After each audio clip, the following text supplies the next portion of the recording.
It's a new day. I got everything cleaned up for the bottom plate and slide, and all our small parts. This latching part that pops up and down when it kicks forward and back, I got cleaned up. I ended up taking it apart. So this set screw holds this pin in. So remove the set screw, push the pin out. The notch here holds or registers one end of the torsion spring. The other end goes in a hole in the side of this. So cleaned and oiled, it was doing okay. Originally the notch was up. I actually biased the notch back a little bit to preload the spring a little more, and I like the way that feels a lot better now. I didn't feel like taking that apart again, so I just want to talk through it. Got these surfaces cleaned up. Cleaned these parts in the parts washer by hand. Went over they're pretty hard. I went over the ground surface here with a carbide scraper to get some of the more resilient gunk and a little bit of, I don't even know if there's any rust on here, but got them nice and clean and smooth. And I think there's nothing that needs to go on the bottom plate. I think we're going to start by, let's see, if we flip this over, we get access to that through this hole. The first thing we have to do is put this back in. That's from the top. Actually, that all comes in from the top, so that's not an issue. So we'll flip these two together. I don't think we need to do anything prior to that. I do have this facing the opposite direction that it originally was. So the main handle for driving this forward and back is over there now.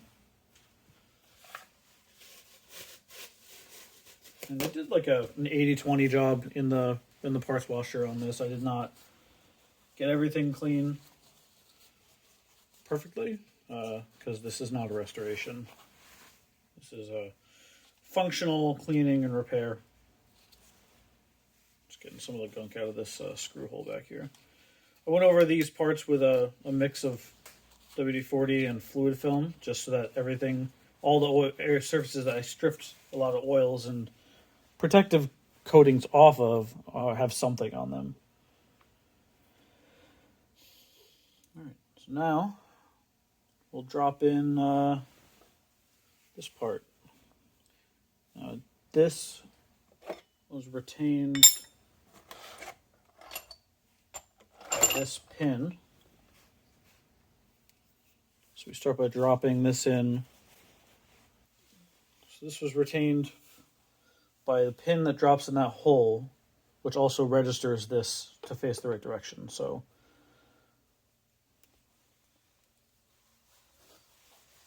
I'll end up going in. There's no other fasteners or anything. Next, I think we'll drop these bushings in.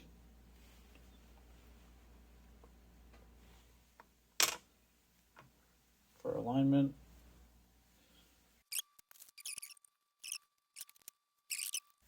While this is facing this way, we'll probably do that lock next. So this is the pin that threads in for the lock. Good enough. The handle goes on last since we find out where it stops first. And then I wonder if we had to put that piece back in.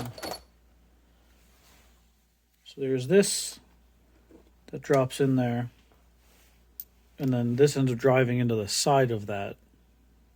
This is how it seems like the lock works. I'm not entirely sure what it does here. Maybe it's got to be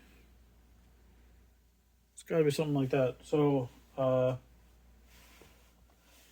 my best guess at how the lock works is when the pin drives into the side of this, it pulls it down a little bit, and then this angled area here pulls down on the end of the dovetail sliding in this way here, and then clamps it down. Maybe we can show that. So I'll oil these surfaces before putting this in.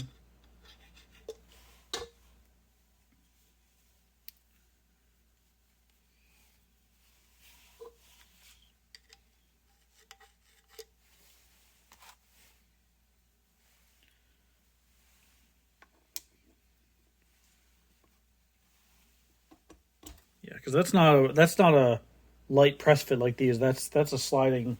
You know, I had to push it a little bit to get it in, but once it went in, I could feel it drop in. Whereas these other ones are much harder of a fit because they're meant to be self-retaining.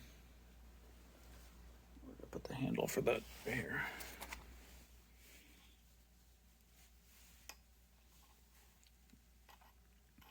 This handle's a little bent. Maybe we'll straighten that out.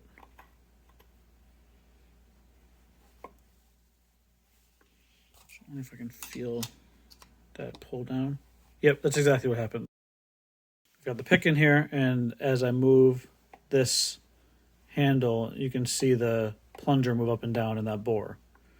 So that's unlocked, and then flipping it over is locked, but I want to get the handle threaded in the rest of the way before I do that.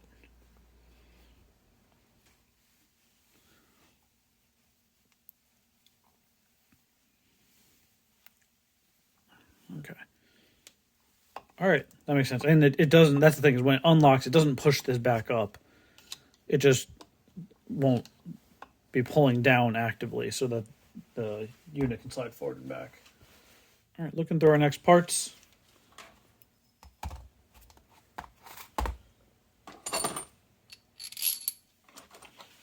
All this stuff is for kind of final assembly.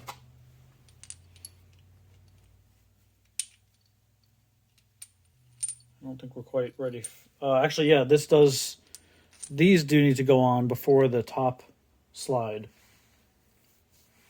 because this clamps these two parts together, the slide onto the plate, and we lose full access to them. I think we might lose full access to them once the top unit is on. Not that we're putting the top unit on, so all the more reason to get the hardware on for now. So we'll get these out of the way. This also helps hold those bushings in, retain them at least. I'll leave the bottom clamps off though, because that makes it sit easier on the table for now. So let's put these screws with these pieces over here. It is interesting that one of these is a cast aluminum piece. I'm guessing that's original because it has the matching paint color. And then somebody made this steel one. And I remember that when this was on, it was on the front. I wonder if somebody had a hard time, maybe they wore out the front one or broke it, the original aluminum one, and they made this one out of steel, probably to get a better clamp in the front. Maybe it was starting to get sloppy and move around, which obviously would be bad for the precision of this whole thing. All right, so we've got a couple more pieces left for this. One is the main kind of input pinion that drives the rack forward and back. We've got this pin that we know goes in last once the last part is back on. Okay.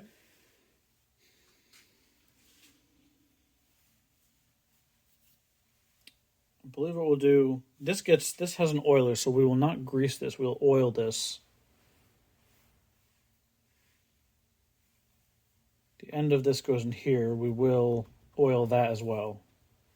So I'm going to run a paper towel in there. I can feel there's a little bit of trash in there still.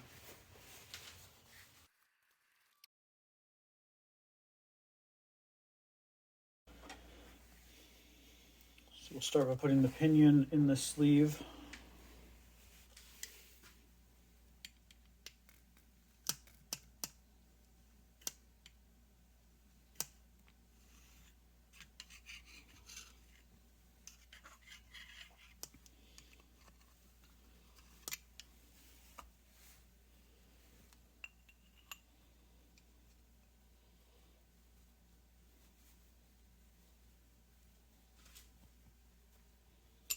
Needs to get cleaned up a little bit. There is some galling at the end of this. Let's see if I can show that.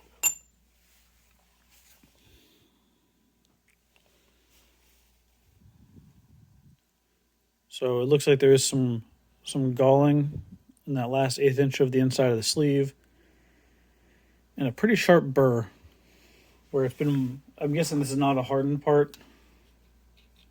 It doesn't seem like it. Can't catch a pick on that. Oh, I don't know if it's a burr, if it's just really sharp.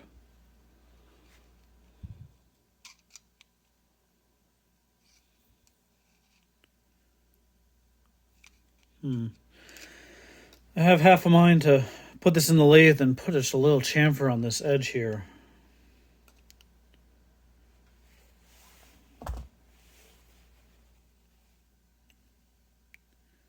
If there's no burr, I don't know that there's a good reason to do that, though. I might just have to get this started. I'll give it one more shot.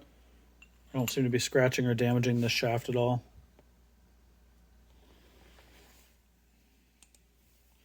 Maybe I'll try and use this to my advantage. Instead of doing it in my hands, I'll try and line this up straight.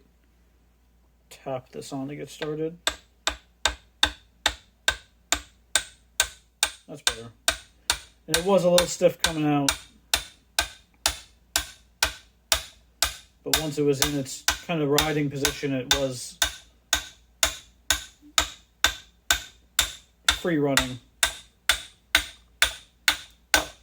There we go. Okay. I'm happy enough with that.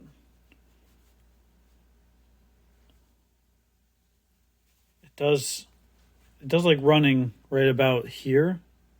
If I push it in a little bit too far, it starts to bind, which is what's going to happen when this screw at the end clamps this. And the screw bottoms out. I guess this is going to naturally ride somewhere in the rack.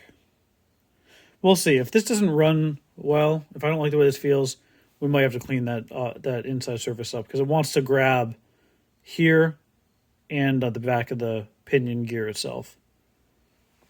So we'll keep that in mind.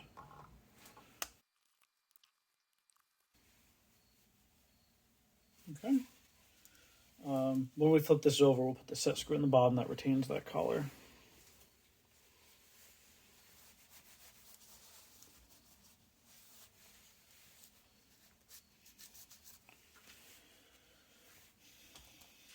I think that might actually be the next step. I don't want to put the handle on because that's going to get in the way. I think we'll flip it over. We did turn this around. We can put these adjusting screws in this side now. So anywhere I'm doing general oiling, I'm using super lube. I've got a bottle of it somewhere that I fill this oiler from. And then anywhere that is a sliding, operating oiled surface on this, I'm using a Vactra #2 white oil, the same I use on my lathes and other machines.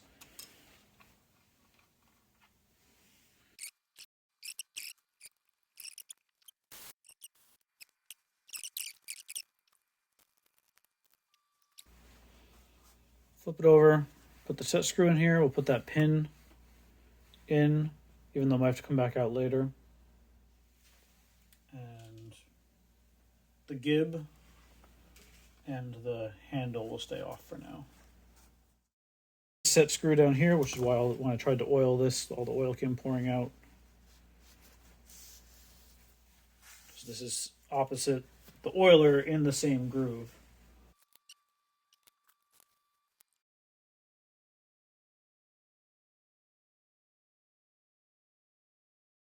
Move this off to the side because I think we're done with this for now. The next part will be starting to disassemble the main top side, which has a lot more going on. We'll take some of these protrusions off, roll this over, and maybe just get an idea how this works, what that pin goes up into in this whole mechanism. We'll take this chuck out. It's just going to get in the way. Be interesting to see what these parts, this collar here for holding tools, tool holder, I guess, what the geometries of these are, because I will need to make some more of these. So this is like a 1/2 inch plain shank, plain arbor for the chuck. And then this is like 3/4 inch or something in here. So this should be easy enough to make. Just some careful work on the lathe to try and get under 1/1000th of tolerance on this for a good, reliable, repetitive fit on these tool holders. So it'll be 3/4 for every tool holder, and then whatever I need to hold the tool from there. taper tooling would need an inside taper on this, for example. We'll just pile larger parts on the table, smaller parts will go in that basket there. We'll take all the set screws out of everything so that it can all get washed.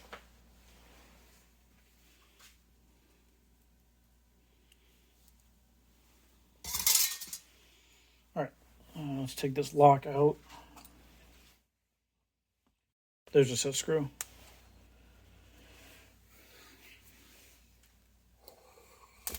Okay, so that pin, we did look at this earlier. The pin engages in this helix here to actuate things. So it's interesting that that's so surface ground and like perfect. If that's not involved in registering how far the turret index is, I'm not sure why that's ground so nicely. I guess just to make it not chew things up. And it's probably hardened in ground. But that's good. That means that wear should not be significant for anything. Okay. Well, while we're here, let's get the handle out. We'll kind of just work from the outside in. These stop screws down here, probably the next thing to come out because that's more sticking out. We'll get the rack off the bottom. And we're going to have to assess the parts diagram to see how this whole, what the order of operations is for getting the turret out and this kind of actuator mechanism back here. I don't think I see.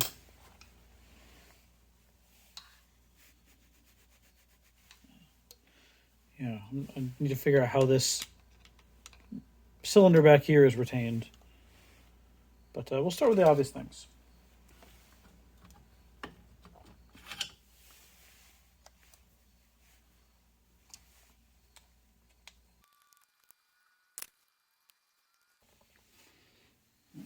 Those screws loose.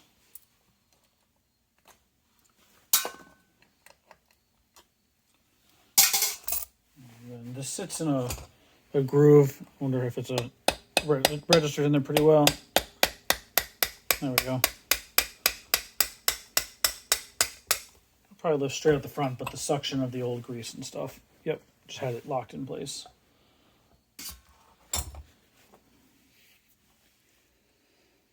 All right, we'll take this set screw out.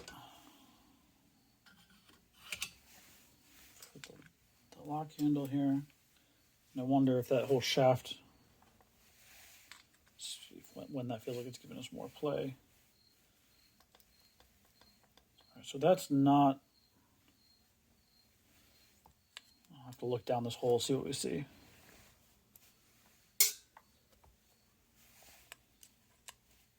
Another set screw. Okay, so that's a jam nut, or functionally a jam nut behind the screw that actually sets kind of the play in that handle, probably. So the longer one goes in. Yep, and it's got like a dog point on the front, serrated cup of some kind. So now does it come up? Yes.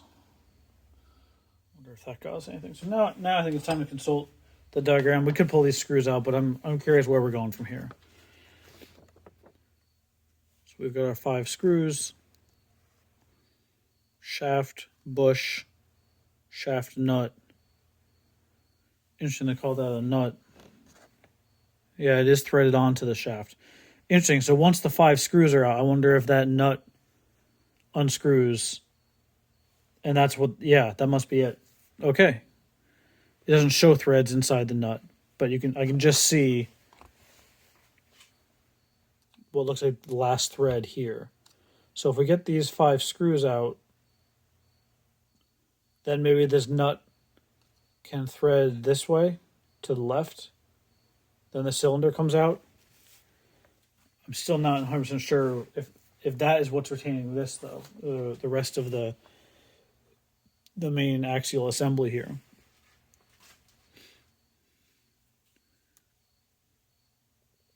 Okay, the bush looks like it has a step in it. Interesting. Okay, so the nut would come to the left. That lets the bush come over here. And then the shaft can slide to the right and the whole thing might lift out and come out to the left. So basically all installs from this cavity.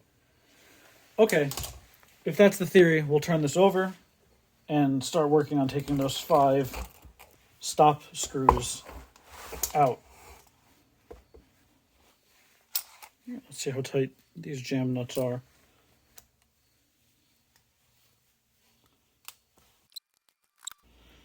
Interesting, without access to that lock lever, you can't rotate this by hand.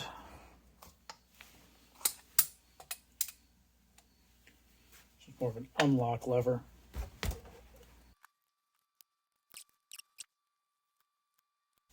They don't feel bent too badly. If one of these was different or way bent off, I'd be worried that maybe it had been dropped or something. Looks like we do have a hex in the back of the cylinder. It's not a hex. I wonder if we can just tap this and loosen it. Yep, okay. It makes sense. It shouldn't need to be tight. And it's interesting that they use the screws. It almost looks like a sprocket. The screws are what act as a lock to keep that from moving too much. So it's just finger tight. So now the whole bush, in theory, might tap inward.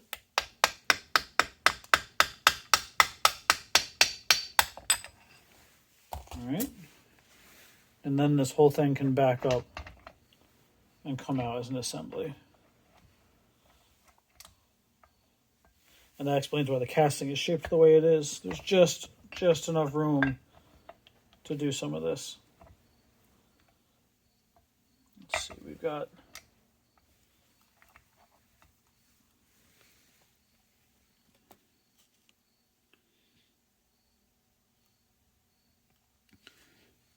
so it doesn't quite lift straight out because this interferes on the side. I think we need a little more room in the back. I wonder if I can push it back and preload that spring.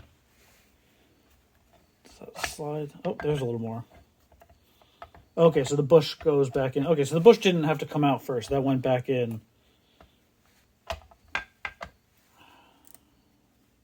Just enough space. Does now the bush come out? No, the whole thing is pivoted in the bush because there's splines in there. I don't want to force this. All right, we're back to our starting point here. I think I see it. I think it's going to be getting this. If we get that clip off the back, where that it just retains the back of that spring, then we can compress the spring and get a little more room. So I'm going to find something that lets us push that spring off, or that clip off. All right, I looked at this clip a little bit. It does have the usual notches in the back here, so we'll see if we can get it with a pick. I'm going to put the pinion back in the front so it's not kicking around in there. All right, so now this is fixed in space a little more. I wonder if we can just lift this off with a pick.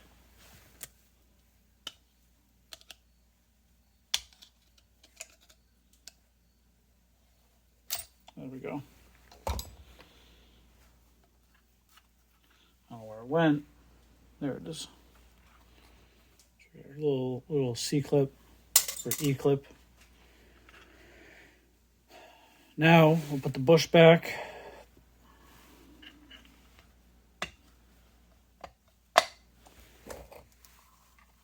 And we should be able to push these pieces back, compress the spring,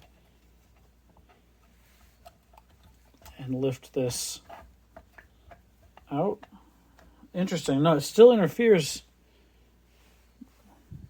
It still hits this part of the body of this. That makes sense because this part is pinned on the shaft. It's not going to move because we've got the play back there. Perhaps having the clip off lets us bring the bush further forward to bring this whole thing out as a package. Let's try that. So now can we bring the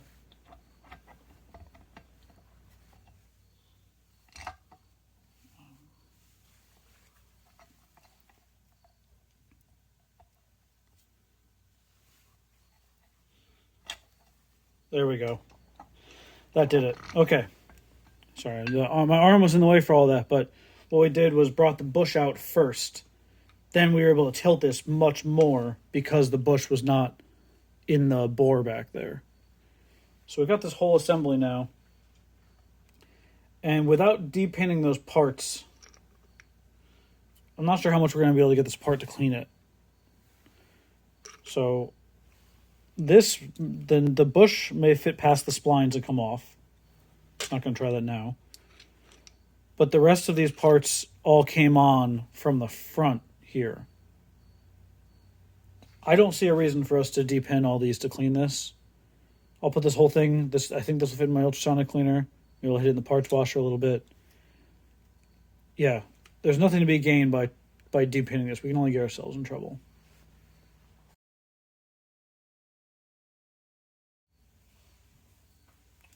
Where's that lock live? Up here. I wonder what that locked on. A screw here that holds something. I wonder, let's look down in the hole here.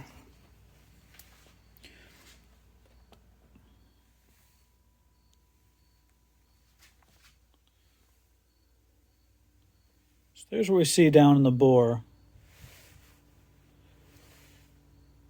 Looks like a spring or threads, I can't tell. That might be the screw that we see over here. If that screw is threading into the end of something. Wish I had enough hands to actuate that while looking down here. But in order to turn this, the lock has to go back in. Maybe the geometry of that lock handle, or it's more of like a release cam, I guess.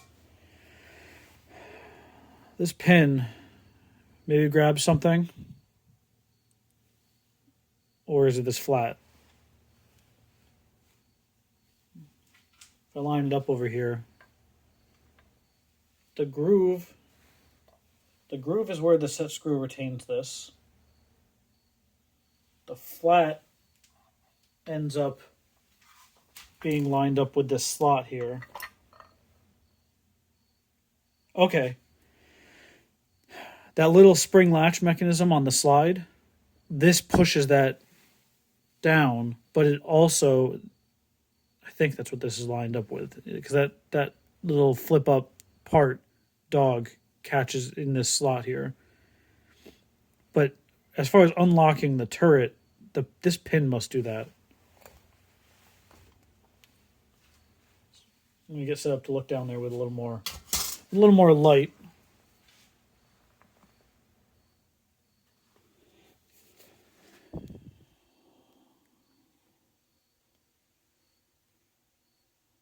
Okay, so the pin must grab that groove in there, and there is a spring. So that slot head screw,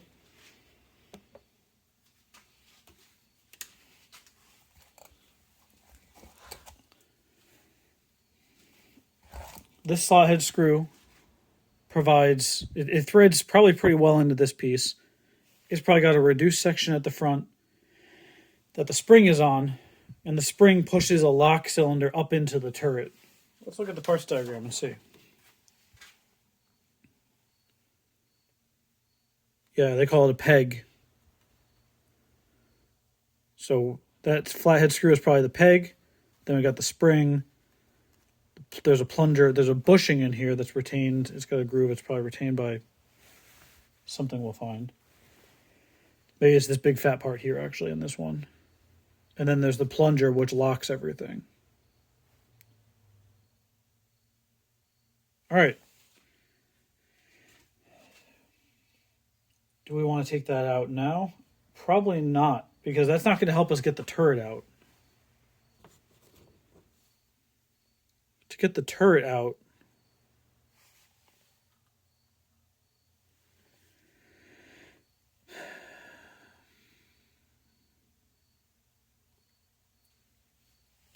we've got a shaft that comes in the front, goes through some bearings. Bearing in the front, bearing in the back. That makes sense. and then a screw with a cap. So this aluminum, or man, it's probably not aluminum. There's a cap here retained by a screw, and there's a C-clip. Okay, everything's going to come out the front. The shaft has no hardware. It's threaded. This screw must go into the end of the shaft, and that's probably retaining this whole thing.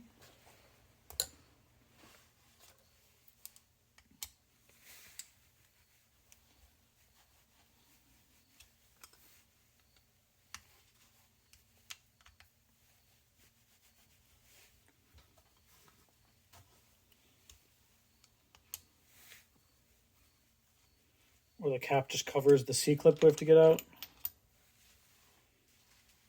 So there's one bearing.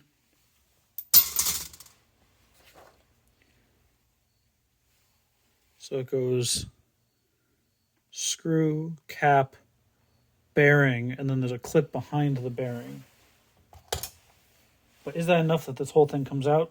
Probably not. If there's a clip, then the clip must be doing some of the work.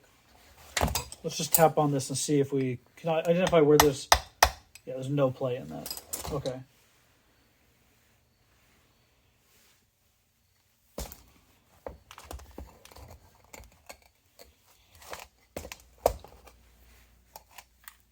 No play in anything now.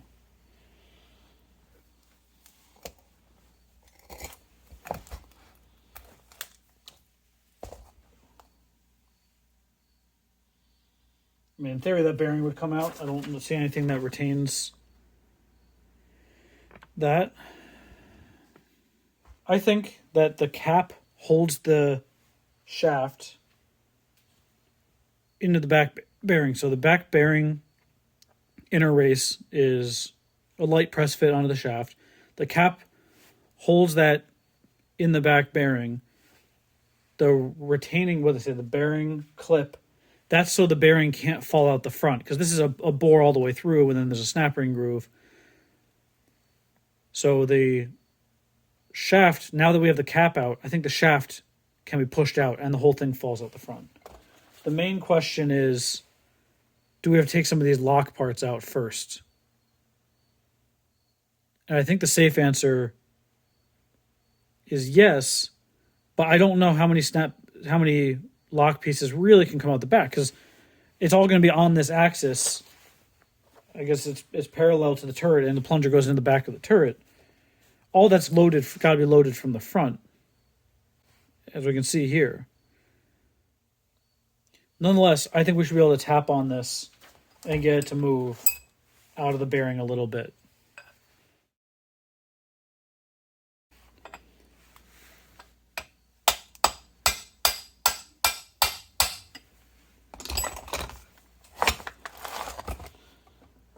There's more. The question is about this shaft gear, though.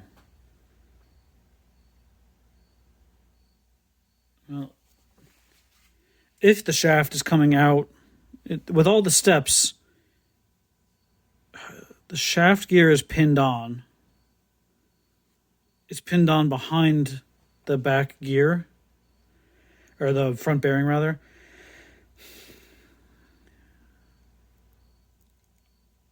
I think we can keep going. I think that the shaft gear, it may capture the bearing on here.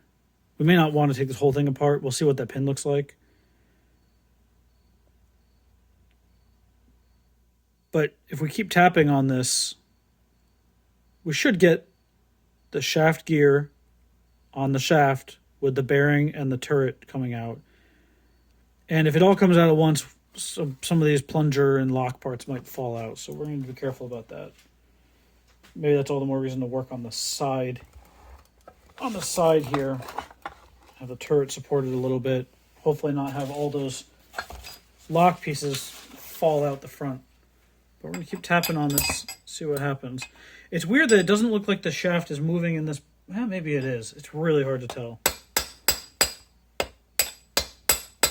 You know, would I rather hit on the screw than on the end of the thread here? Probably. Let's make sure that's okay. I don't think that the screw is going to fit through the bearing, but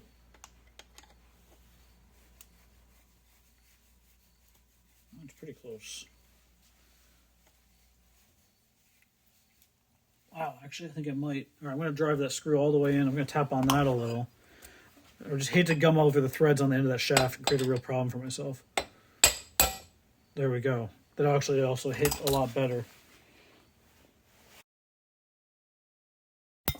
And there's the bearing in the back coming free. So we'll take a look at that. That's the only thing that should fall out the back. Gonna roll this over and slowly take a look at the parts in the front so we know how it goes back together.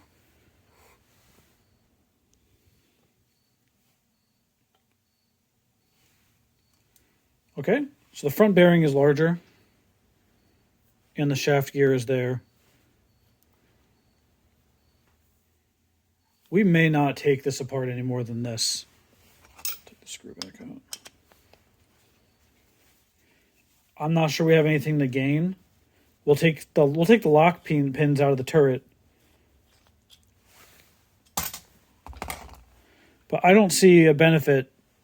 I think that this shaft is press fit in here quite hard.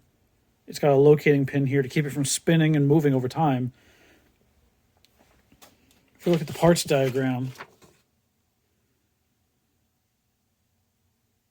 I don't see anything that retains the shaft in the turret. So I think it's a press fit, and then it is technically lightly clamped by the whole stack up of the bearings all the way back to that cap and pin inside. But the bearing is probably press fit on. The gear is pinned onto the shaft. I don't see a reason to mess with any of this. We'll put this whole thing in ultrasonic. We'll take all this hardware off the front to clean the inside. We won't be able to, and this isn't even, the bearing's not greased, it's oiled. So this oil passage must go down to there. Yeah, so we don't even have to worry about getting access to try and repack the bearing with grease reasonably. I think that's the plan.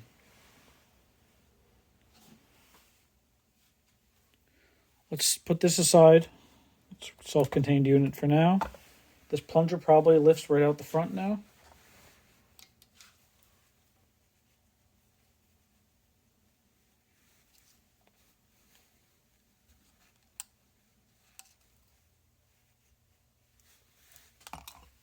Hard to say.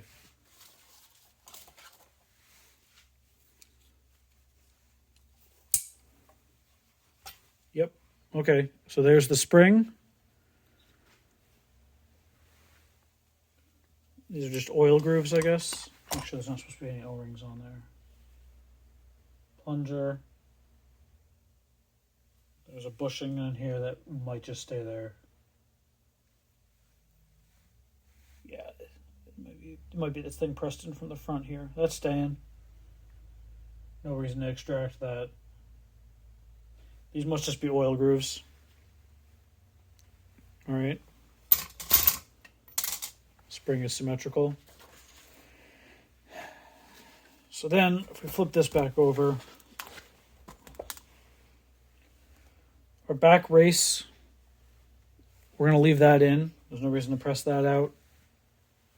I'll inspect it a little more carefully. And then there's this pin. Yep, so that does register the back of the spring. I think that might be it. Looking down inside this bore, I don't see anything else that needs to come out. It's just a bore that intersects this one, and there is this steel bushing pressed in here. That's going to stay. Oiler's going to stay. The snap ring in the back, you can just see it there. That's going to stay because the bearing race doesn't have to go anywhere. I don't see a reason to punch that bearing race out. Wipe the front bearing race down. I felt a little something in the bearing when I was turning the turret by hand, but it might have just been debris that got in here. It's got some. Oh yeah, there is some damage to the front bearing race. So I may have been feeling these here.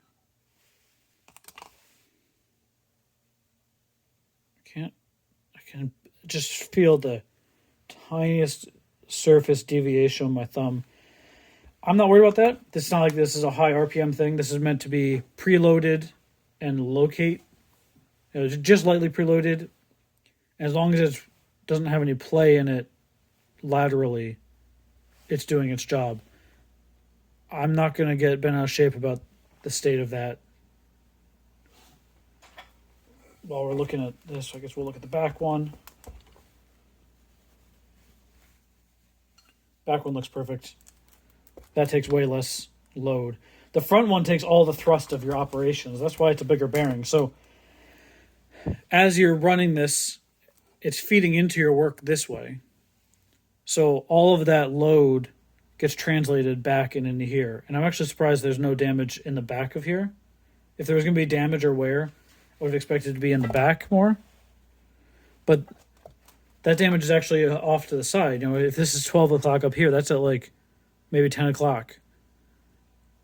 I wonder if this was dropped and hit that.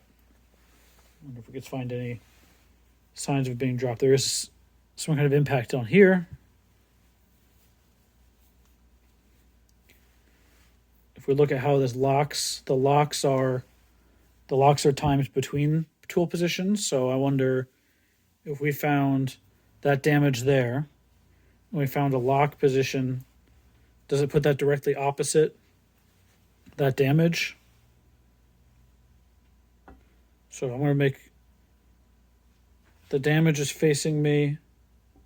This is facing me. Yeah, that could be it. So it might have been dropped, hit here, and then translated through the bearing and just put a small mark there. I'm not worried about it, especially because it's not in line with how this would get loaded. As long as we don't see or feel, once this is cleaned up, I'll feel around the rollers, make sure there's nothing, a chip or any damage in one of them. But I'm not too worried about that.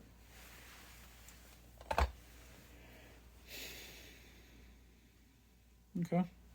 I think this part is fully disassembled. There's no reason to take the bearing races or the snap ring out.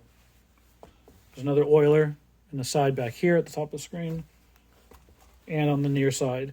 Those should naturally get cleaned out. I don't know if there's a check ball on those or not. We'll see what happens. This will not go in the ultrasonic cleaner. I'll clean this up by hand. I'll spend some time on those oilers. All right, so lastly, let's take some of the parts out of here. And maybe I should have done this while this was not a greasy football sitting on the table. But let's see what these lock pieces feel like. Not entirely certain how they would come out. So the nut draws it up. Oh, okay. They just come out, I think. If so, that's a miracle none of these have been lost. Yeah, so this just draws up. All right, we'll take one of these apart fully. So we got a nut, a thick washer,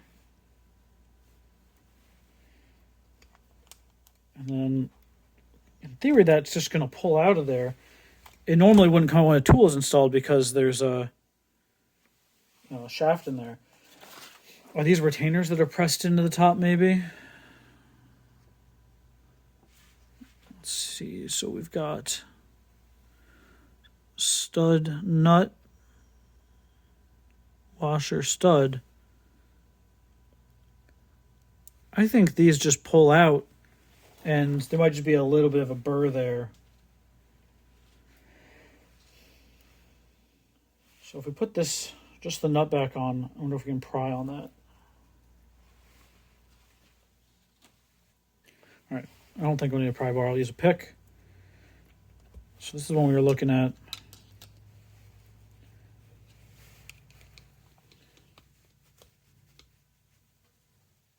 That doesn't want to go. What the next one?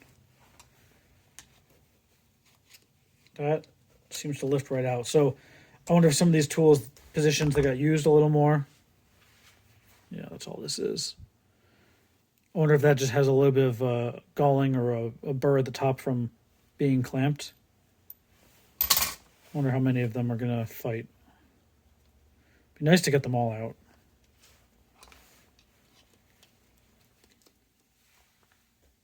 Yeah, that one was a little tighter than the last one, but it is coming.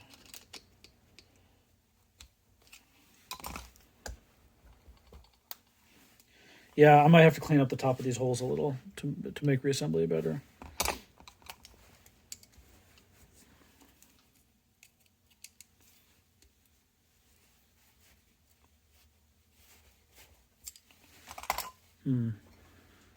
It's no good way to... There's no access from the bottom to push these out. That would be nice. If that hole went all the way through, which it could have without... Oh, I can't think of any reason they wouldn't have done that. Oh, because then the lock pin, the plunger would have gotten stuck in those. Okay. That's really interesting. The bottom of these lock holes are threaded. I wonder why that is. So where the plunger drops in, there are threads there. Huh. It's an interesting observation. I don't have an explanation for that.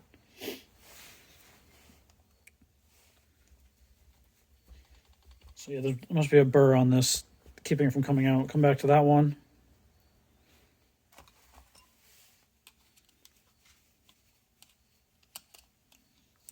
Oh yeah, further evidence that it was dropped. On the same side where these marks are, this tool must have taken a hit because there's a chip here. So I'll keep that in mind. Not that I'm doing anything high precision with this, but if I need a more precise tool like a reamer in here, maybe I wouldn't use that position, just in case that causes some misalignment with the tool.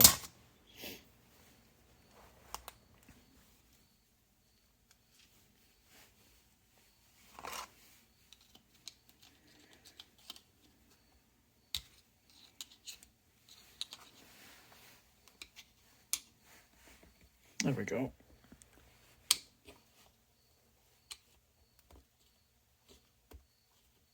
Yeah, that is quite snug.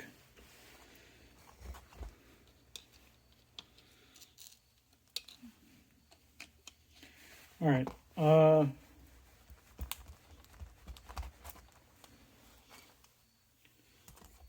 Yeah, we can't really get a punch or anything down in there. Maybe something thinner, like the tip of a Allen. I don't really want to hit on this, but tap on that. There we go. It did pop that one out. Maybe try that trick here as well. I'll use a screwdriver if it can fit. It's too big.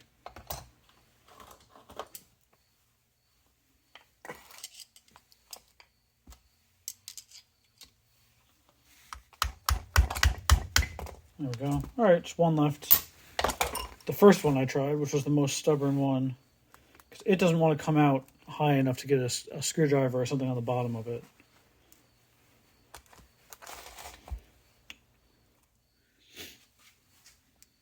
If I could get just a piece of tubing or spacer, I could use the nut as a puller to lift this up. I wonder if I have anything without making something to do that. Maybe the jaws of this pliers wrench.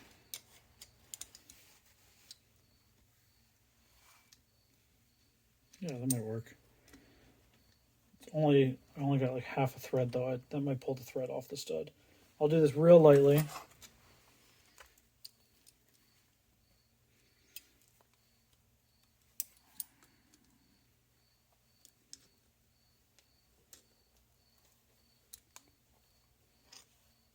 Just watching to see if this is coming. I'm not going hard enough to pull threads off yet.